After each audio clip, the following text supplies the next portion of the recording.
Hey guys, Khmer here bringing you some more Star Wars Destiny content, and today we're not doing gaming. We're taking a laid-back approach today. Laid-back, more excited approach because we're going to do some spoilers, yes! So we've got our lucky hands on a range of spoilers delivered to us by the amazing guys at the Star Wars Destiny A Renewed Hope Committee who are generating and pushing this game forward, and it's just damn awesome of them. And today, we've got four shiny new cars to show you and share all our excitement with you and maybe bounce some ideas about and see what you think of the cards and what we think and where we would actually put them in decks. Yeah, all that stuff. So, without further ado, I've got some awesome guys chilling out with me today. All smiley. And without further ado, I'm going to introduce every one of them. And up there, we've got Parker Simpson. Who are you, Parker, and how are you? Hey. Yeah, Parker Simpson of Parker Simpson Artwork. Y'all know me. Just come to hang out, talk about some spoilers. Really excited about the stuff that the Renewed Hope Committee's doing. So pretty excited to see how this next set goes in the next, oh gosh, it's next week, isn't it, that it drops? It is. Yeah, really absolutely. Close. And there's a party to go along with it on the Saturdays. I hope. Oh, are you guys signed up for it? I hope you are. Oh man, I love your spice. Right. Yeah, so big shout out to Parker Simpson Artwork. If you haven't seen him or checked out his stuff, go do it. It's amazing. I think my desk is just covered in his stuff, so it's not Destiny if it's not Parker Destiny. Anyway, right, so moving on, we've also got two other handsome fellas joining us today. And above me, I've got Sean. Hello, how's it going? Not too bad, my man. And over here, we've got Ewan. How you doing, Ewan? Yeah, good, thanks. And these are my fellow gamers over here in Scotland, and they are part of the Star Wars Destiny team Aberdeen. Yes, so they've been playing competitively lately, which is awesome. So, Sean, what's your background with Star Wars Destiny? So, I started playing 3-4 years ago when Phil roped me into playing some games. And, you know, I was like, I love Star Wars, but I wasn't sold on card games at the time, and yeah, I picked this one up and realised, oh, it has dice in it. Okay, that's solid, I can do that. And there we go. The rest is history, I guess. Exactly. There's nothing better than rolling dice, you know, like, and of course, Star Wars. So, absolutely. So yeah, and that's where we went from there. You've had quite an exciting route though, because you've actually dropped out for a little while, didn't you? That's right, yeah. So, I think the last big event I went to was the GQ in 2018 in Manchester. Yeah, it's a long time ago. Which was a lot of fun. But after that, and yeah, just with stuff going on around, I dropped out for a bit. But last December, Phil once again roped me back into it all, and I was amazed at how the community has just kept it going after everything that happened. And it's just so relieving to see that this game I love so much, and had all my old stuff, and I was like, it's great that I can actually get back in and play some of this game that I really enjoyed. So. Well, Sean, it's awesome to have you back. You know, your energy you put into this game is just awesome. I love playing you, man. And yeah, it's great. Yeah. It's good to have your input too, because if someone has only just come back into the game and they only just recently started playing the Renewed Hope set, it's really cool to get some of your input on all these new cards. So awesome to have you back, man. Awesome. I'm really excited to do more. So yeah, great. Excellent. And over here, we've got Mr. Ewan Smith. How you doing, Ewan? Yeah, hi. Yeah, I'm good, thanks. You played, so you started at the same time as Sean. You and me started together, didn't we, Ewan? So. Yeah, we started together. You've won some GQs in your time as well, haven't you, Ewan? Right? You've won a GQ in your time. You've got that medal. Oh yeah, I remember that. Yeah, Obi-Maz. Oh, those were the days. See, what I love about your stuff, man, is you always found these really interesting combos where no one else would even look twice. So, I'm really digging and really interested to see what input you're going to bring to some of these new cards. Right, anyway, I've talked a lot. I've talked a lot and a lot. And we've introduced some amazing people in this video, so let's get started. The guys are here to see some spoilers, so let's start with the first spoiler. So, the first one we've got is an awesome event. It's a red event, it's villain, and it's called Salvage the Assault. Now, it reads, exhaust 2 of your own non-unique red characters to then gain 2 resources. So, I'll just start some ideas with this one. Straight off the bat, I don't know if this comes back to you guys, but this just reminds me of Respite. Or Respite, as some people like to call it. Right? Yeah. It's totally coming back to money. That's why I look at it as, I mean, but it's villain, so it's not a neutral card, and you're exhausting 2 characters. So when I looked at this card, I automatically thought, when I build a deck, I want cards that can work anytime during the game. Late, early, middle, I want them to work. And this card to me feels like late game, it starts to tip off. Because you're going to have, those non-uniques don't usually pack a lot of health. So you might find that 1 or 2 are dead. And then, because you have to exhaust 2. Which is quite nice, it's a different balance. They have to be red, that's the thing with it. Yeah, good point. Like, so you can't have your very awesome Jawa deck, you can't have a load of Jawas running around exhausting them, even it has to be a red character, so that's the thing that's kind of cries out to me there. Yeah, absolutely. Great way to ramp, though. Yeah. Absolutely, yeah. I mean, yeah, if this is the first card in your hand and you've got 2 stupid First Order Stormtroopers just sitting there, boom. Because basically you're actually cheating 2 rollouts, if you think about it. Because they would have to roll out, hope they get the money side. So, Couple money side, Right. Well, and even with cards like Battle Droid, I know he's rotated out, but he doesn't have a money side, so I didn't even think of that. exhausting 2 of those guys, that's a pretty heavy ramp first turn.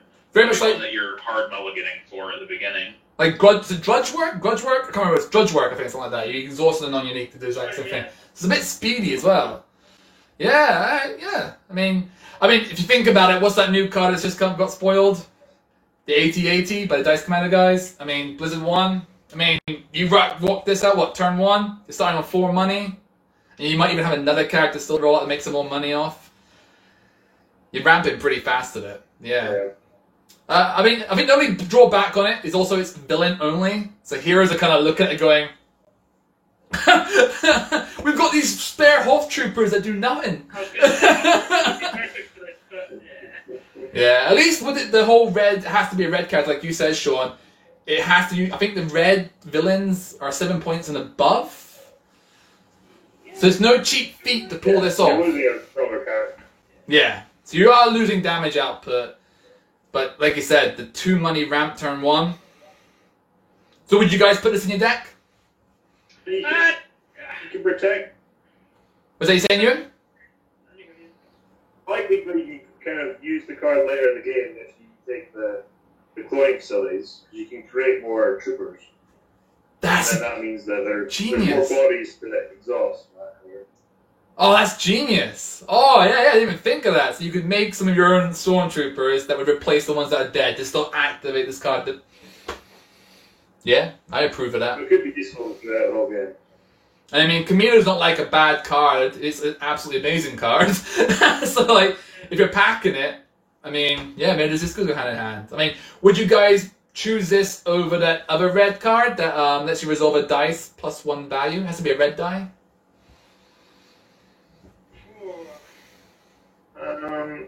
If it had enough troopers, then yeah.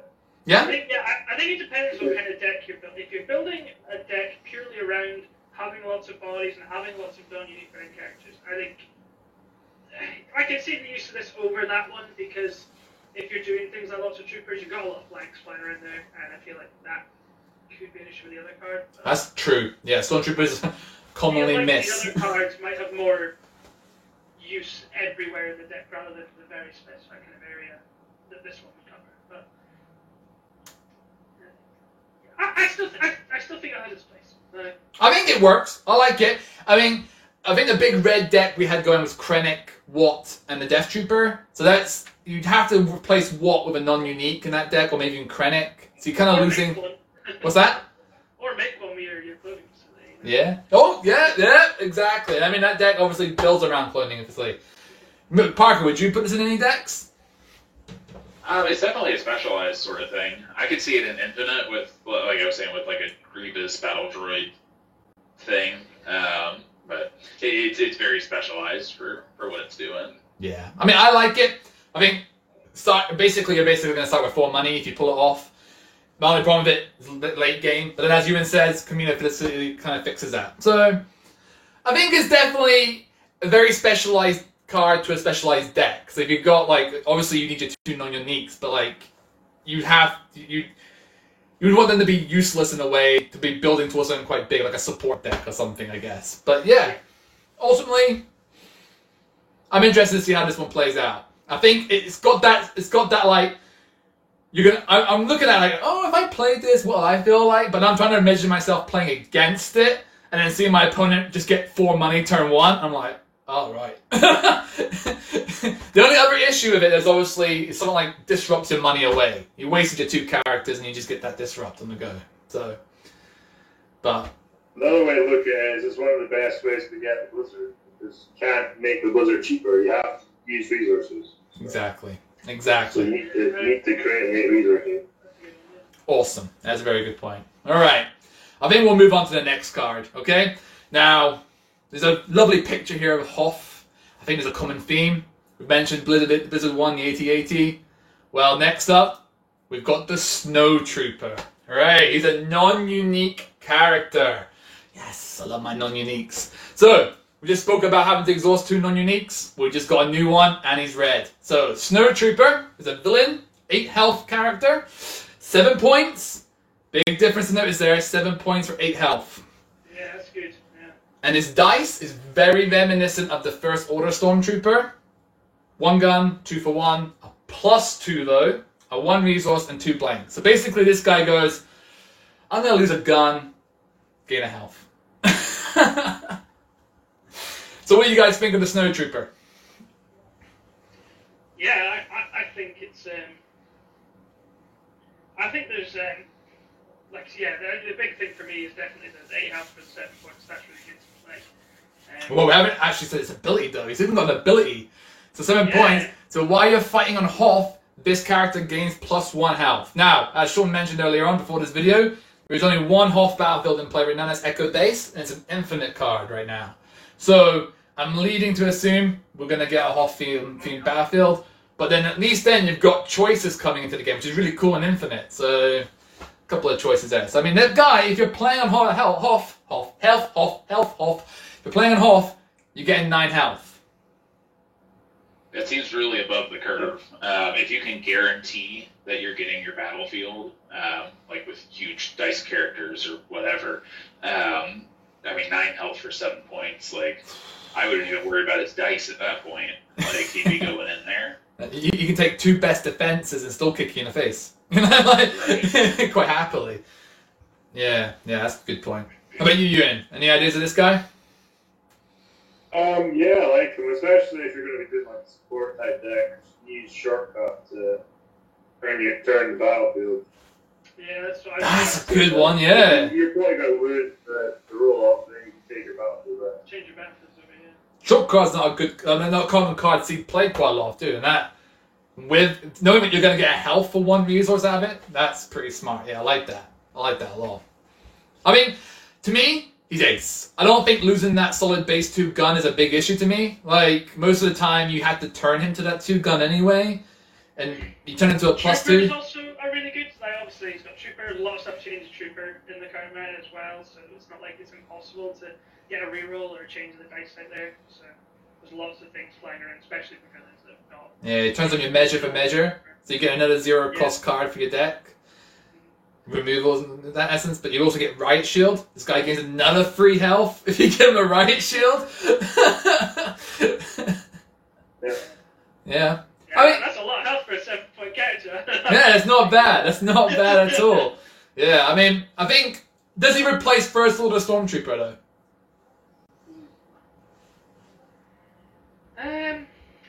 Or is this another one of those? What's that? I would probably take him over Bost. Why is that? I mean, the modifier, it's not enough of a difference to justify not taking the extra health. I think...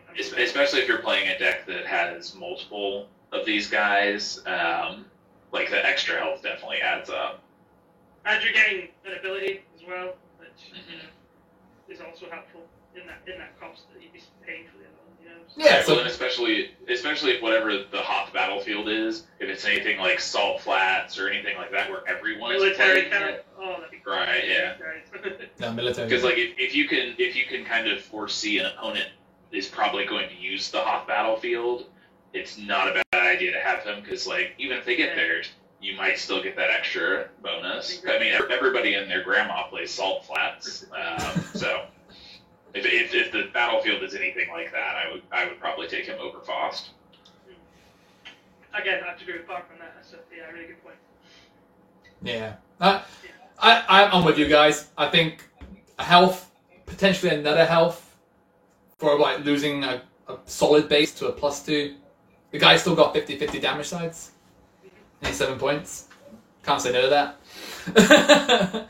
So yeah, awesome. Alright then, so moving on. We've got our non-unique, we've had an event. Well, what we got next? We've got a plot. Oh, spicy. So this time, we've got Relentless Advance. It's a red villain plot. Now, it's got a really cool team up.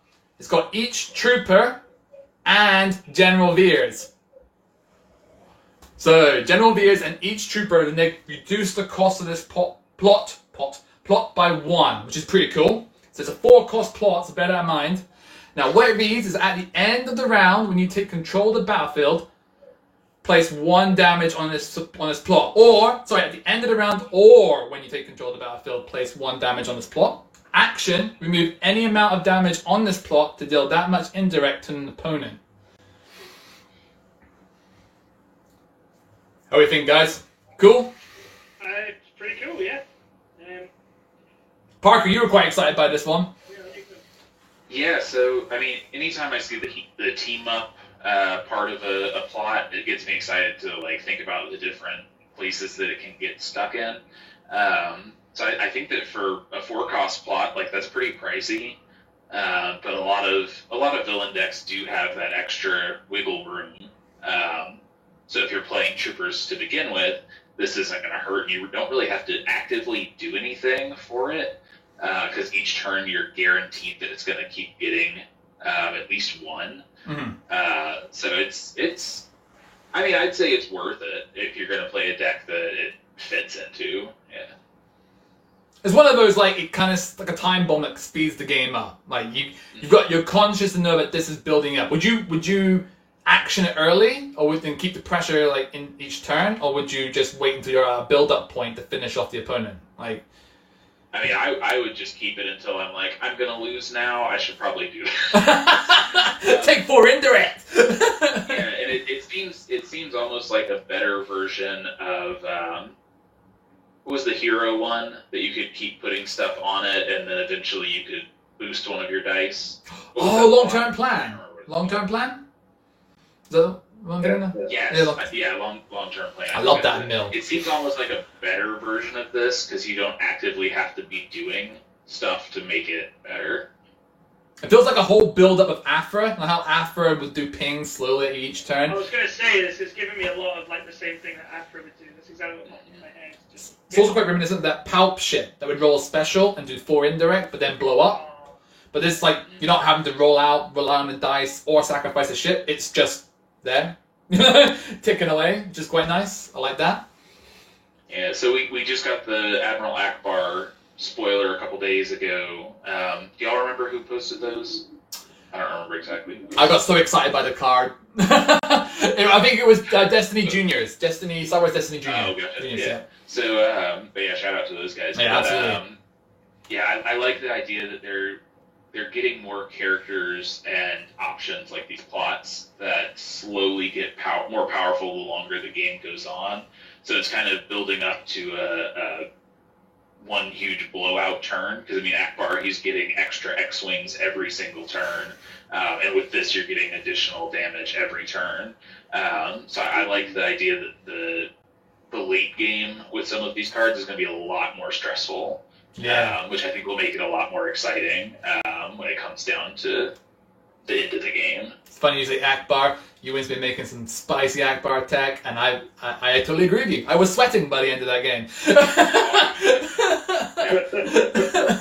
When it's like 5 X-Wings. Come out of hyperspace. I even DM'd one thinking I was clever. But anyway, yeah. I totally feel like this has that impending pressure on an opponent. Like, you're sitting and you're playing, but you know subconsciously this is building up, and to the point where you have, like, it's like when the Ewoks would claim that battlefield, or what's it called? Arena of Death. When you would claim, you're doing damage. it's a bit, you always have that consciously in your head because you might have to claim ahead of the person just so you don't take that damage coming in knowing it's going to finish you off or put you close to finished off.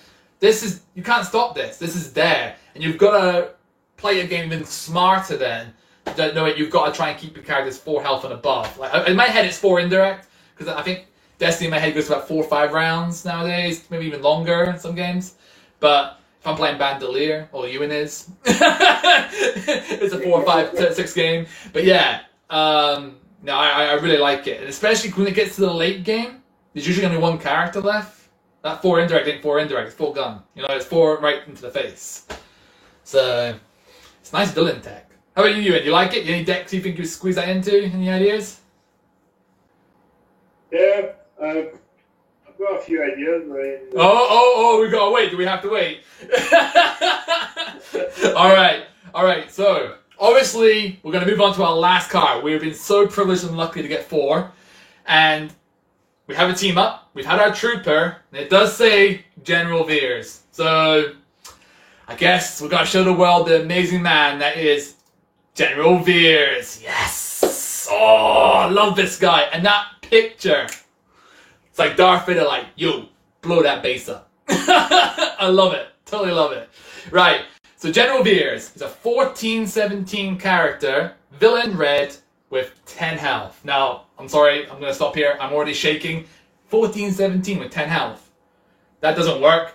He's so squishy. What's going on? What's going on? Right. But let me finish. Right. So he's got a 1 gun, 2 gun, 2 focus, 2 resource sides. Love my resources. A blank.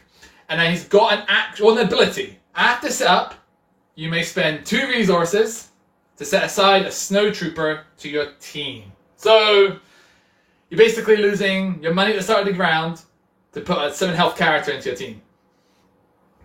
It's quite cool. So this guy's technically thinking about it, you could play in your head 17 health in that aspect. But 18 health. I keep thinking he's a first on the Storm Trooper health. No, he's 8. 19 is on half. Right. And then he's got a power action. Take control of the battlefield. That is just, I love it. Whoever put that ability on Veers, heart you. Because that just feels like Veers all over. You know, I think my favorite bit of Empire is just him being cool and calculated. Just be like, yep, I'm going to blow this up. Don't you worry. You can come land now. Poof! Spoiler. Right. Anyway, I love that power action. Guys, what you got for me? I really like him. I think he can be pretty cool. I mean, the first idea I had was to stick him with Gideon Hask for a week. And that gives him forget character dice. He also gets the Snow Trooper turn 1. Gideon has the ability to get his another one of his dice to show up if he's controlling the battlefield. So essentially, you've got 6 dice. That's amazing! That's what I thought as well. That's amazing! It's gonna be really cool. Oh! I was thinking, just again, because it's another cool character that's been spoiled, I was thinking Afra, she can just chuck out 8 hyperdroids, you know? And Yeah, that's very true. And then another oh man, I can't get it in my head. You just said, I'm sorry, Sean, I do love Afra, but you can start with 6 dice. The strongest one. 6 dice, Ewan. That's genius, man. Genius. And Gideon's dice isn't that bad, is it? It's like a 1 gun, 2 gun, 2 indirect, I think. Yeah, he's solid. I mean, I've got him. And then you still got the 2 Veers and the Stormtrooper. Yeah, he's got the 1 resource, 1 disrupt. It's pretty good. His biggest weakness was his 9 health, but you've got a 10 health character and a 8 health character already, so that's like... In my head, I'm still saying 7. It doesn't compute. It's 8 health for 7 points. Yeah, that's... 27 health to start with 6 dice. I love that power action. There's so many times I'm building a deck and I think, man, that card is so good. Then it says, if you have the battlefield. And I'm just like, I'm looking at what? Is it Taking Charge? Taking Charge, the supplies, all these cards. You're like, you want to squeeze him in just for that chance you might have the battlefield, and you're just like, it ain't gonna happen. But this guy guarantees it. Oh, so all those cards are online as long as he's alive, which isn't that hard when you I've got my other idea as well. What's that? Combines all of the cards, which is take Veer's 1 dice. Yep. Snow Trooper, plot for I can't remember. It's a 4-point start.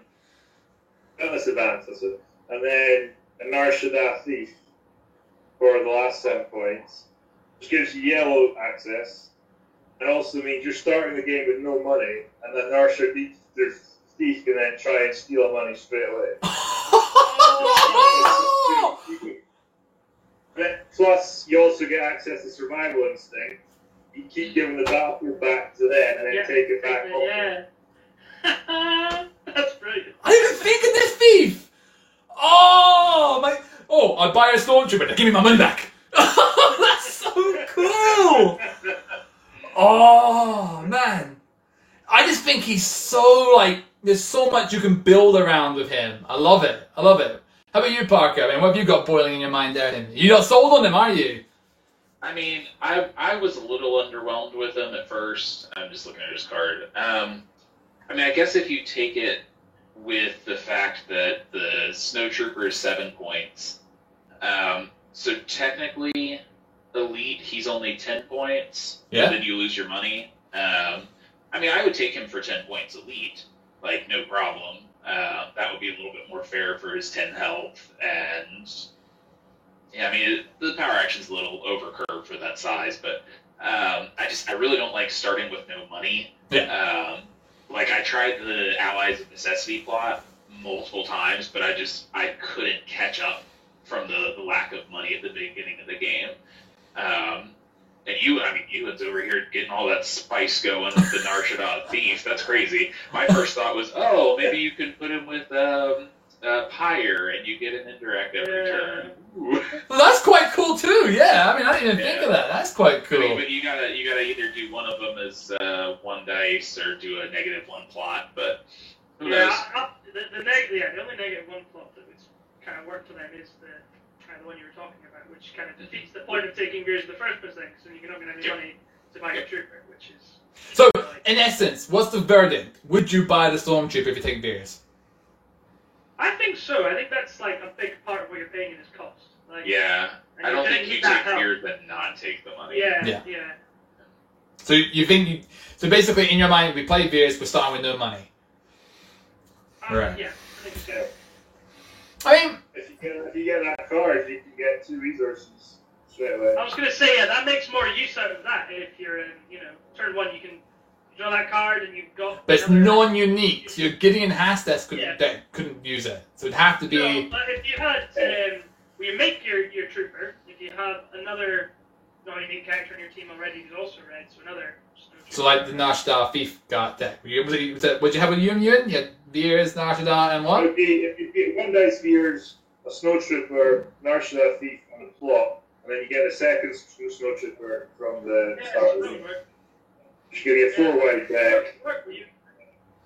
I'd probably keep the all red upgrades and sports just to go with the cloning facility, and just use yellow events and stuff like that. I like that because they're maximizing most of those control the battlefield cards out of multiple colors. Yeah, that's cool. Yeah, I mean, I'm the same as you, Parker. I looked at him and I was like, "Ooh, I can put Krennic with him," and then I've got 4 money sides. Anything with Krennic is fantastic. My mind just went straight to Krennic and the Stormtrooper, and I was like, because then you could roll out, you'd make your money back easily because you got Krennic turning the Stormtrooper to a money side. And then you're fine, and then you just build ramp after that to get your AT-AT and go boom. We're gonna do a shameless plug. Oh! Your director Krennic. Put him right there with Veers. Yeah. See, that's where my mind went, because then you can play director, and you'll be like, And then I You think, get to use your dice so often with that. yeah, exactly. And I think that's just pretty cool. That's a 5 dice starter as well. And I don't think you're gonna have problems with Krennic turning your money and then claiming your money back. So, but yeah, I mean, Even with that, both of your main characters have a 2 focus side on each of their dice, so you've got 4 2 focus sides that you can roll. So, I mean, I think that will be pretty strong too. oh, it's beautiful. It has to be done. Nah, that's awesome. That's some spicy ideas. I'm loving it. I'm loving it. So, big question though. What battlefield are you taking with this guy if you're using that power action? You going Salt Flats? Salt Flats? Is he leader? Yeah, he's a leader. Yeah. Not trooper. Okay. It is quite nice with Salt Flats, because if they, I mean, round one, they can't use it. So you just snatch it back and then you can abuse it. If you're with like Gideon or lots of troopers, well, that military camp might be alright. Getting that double rolling thing. Yeah, and you can grab it. Well, the only problem with military camp, I feel, is that they can use it before you Yeah, can. that's it. Yeah. At least with Salt Flats, I don't think there's a way they can use it before you snatch it.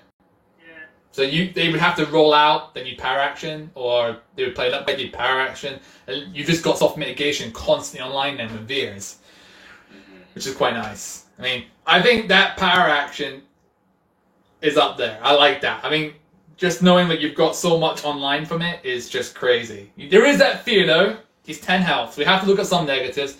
He's 10 health. If he does drop and you have got a lot of tech that requires having the battlefield, you're going to lose a lot of your deck quick. So... Also, there's another idea, is that you might use the hostile territory card. Which one's that?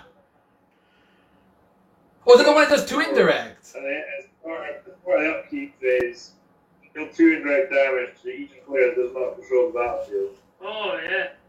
Oh yeah, the villain planetary uprising. Right. I've never seen that played. That's amazing for him.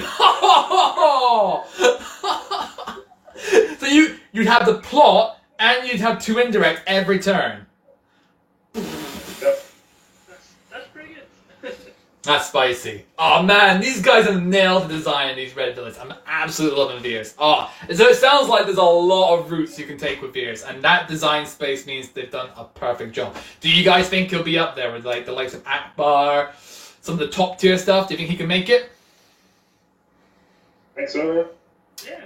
I'm on it. I think he can. I mean, he's in essence a 3-die character. And I think that's pretty Yeah, sweet. he's okay. I don't know. I mean, I've heard there's a pretty strong yellow bounty hunter character coming. Is that? I can't confirm or deny. I keep my eyes peeled for that. Watch the Parker world really closely. Yeah, I would. Right, guys. Well, that has been epic. All right. Thank you very much for taking the time to look over these cards and taking the time to review them with me. So, yeah, guys, thank you very, very much. And a big shout out to the Renewed Hope Committee. Man, Destiny would... Where would Destiny be without you guys? I don't know. And I hate to think it, because this is probably my favorite dice card game I could ever imagine. So, and I think that's the same with you guys. It's Star Wars. There's no better feeling than Ewan crushing me with X-Wings. Sean making me have no money with Hondo, and yeah, Parker chucking some weird event I've never seen in my life and absolutely blow me out with it. And making me salt like a little girl. Right. Well, guys, it's been a pleasure, and I hope you've all enjoyed these wonderful cards and the input we've had on them. Big shout out again to the guys. We can't thank you enough for all your time and effort, and the artwork and the cards are just looking amazing. So, yeah, thank you. All right, guys, I hope you've enjoyed. Be sure to hit a like or subscribe below. Check out Parker Simpson stuff. Come join us at On the Senses Discord. Roll some real dice. And as always, guys, may the Force be with you.